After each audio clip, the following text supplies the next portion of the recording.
नमस्कार शेतकरी बांधवांनो, स्वागत आहे तुमचं किशोर दामेदार यूट्यूब चॅनलला। आणि विदर्भातील शेतकऱ्यांना जे तानाची अडचण येते डीप सॉईलमध्ये, म्हणजे काळ्या जमीन आहे 10-10 फूट 20-20 फूट, तर तशाच प्रकारची आज आपल्यापाशी इथे तुम्हाला व्हिडिओमध्ये पाहायला मिळेल जमीन। व्हिडिओमध्ये तुम्हाला असं लक्षात येणार नाही की काळी आहे, पण ही पण एक 4-5 फुटापर्यंत 6-7 फुटापर्यंत काळी जमीन आहे। खोल ताण बसायला खूप त्रास होतो। जवळजवळ 1.5 महिन्यापासून बाग ताणावर आहे। 1.5 महिना ताण असून सुद्धा तुम्हाला झाडं पाहायला मिळते की बऱ्यापैकी हिरवेगार दिसते। लांबून असं बघितलं तर हिरवेगार दिसते, पण आपण आता हे झाड ह्या झाडासमोर मी आलोय, पानं पिवळे होणे, पान थोडं दुमटणे, यालाच आपण ताण म्हणायचा। काळ्या जमीनवाल्यांनी यालाच ताण म्हणायचा।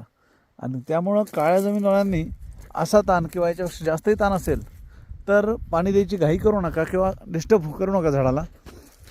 आणि बाकी कालच्या व्हिडिओमध्ये तुम्ही जे बघितलं हलक्या रानाबद्दल, तर हलक्या रानामध्ये लवकर शॉक बसतो ह्या टेम्परेचरचा, त्यामुळे तिथे आपल्याला अर्धा तास पाऊण तास पाणी द्यायची गरज भासते।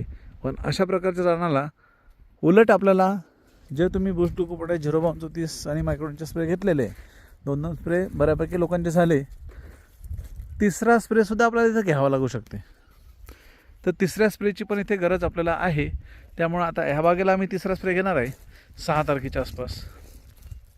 ज्यांनाही अशी कंडिशन असेल डीप सॉईलमध्ये मध्यम ताण बसला आहे किंवा ताण बसत नाही चांगला, तर तिसरा स्प्रे तुम्ही घ्या। त्याच्यामध्ये मायक्रोटन अवॉइड करा, 0.34 10 ग्रॅमने घ्या आणि बूस्ट ग्लुकोपोटॅश 5 ml ने घ्या। अशा प्रकारे दोन्ही औषधं घेऊन त्याची फवारणी आपल्याला आता करायची, जेणेकरून आपल्याला स्टोरेजही वाढेल, ताणही चांगला बसेल 0.10 ग्रॅमने घेतल्यामुळं। आणि त्याच्यानंतर आपल्याला पाऊस 15-20 तारखेच्या पुढं केव्हाही येऊ किंवा जूनला येऊ हरकत नाही। काही कमेंट्समध्ये लोकांचं म्हणणं पडलं की जूनमध्ये जर आपण पाणी दिलं, विदर्भातील लोकांनी जूनमध्ये पाणी दिलं 1-2 तारखेला आणि त्यानंतर जर फुटायला लागला आणि जर पाऊस लांबला, ह्युमिडिटी वाढली, टेम्परेचर वाढलं तर बार गळतो। तर 100% खरं आहे, बार गळतो। पण त्याच्यासाठी जर आपण न्यूट्रिशन बॅलन्स ठेवलं झाडाला ठिबकनी किंवा आपण फ्लोनी, आणि त्यानंतर OSAची फवारणी आपण कायम घेत गेलो, OSA मायक्रोटन, त्यानंतर कीटकनाशक, तर तो बारही आपण टिकू शकतो। मागच्या वर्षी बऱ्याच भागातला बार आपण असा टिकवलेला आहे आणि यावर्षीही टिकवणार आहे। तर ज्यांनाही अशी अडचण असेल त्यांनी मला जूनमध्ये पाणी फोडल्यानंतर माझ्याशी कॉन्टॅक्ट करावा, जेणेकरून त्यांना त्याबद्दल माहिती मिळेल। धन्यवाद।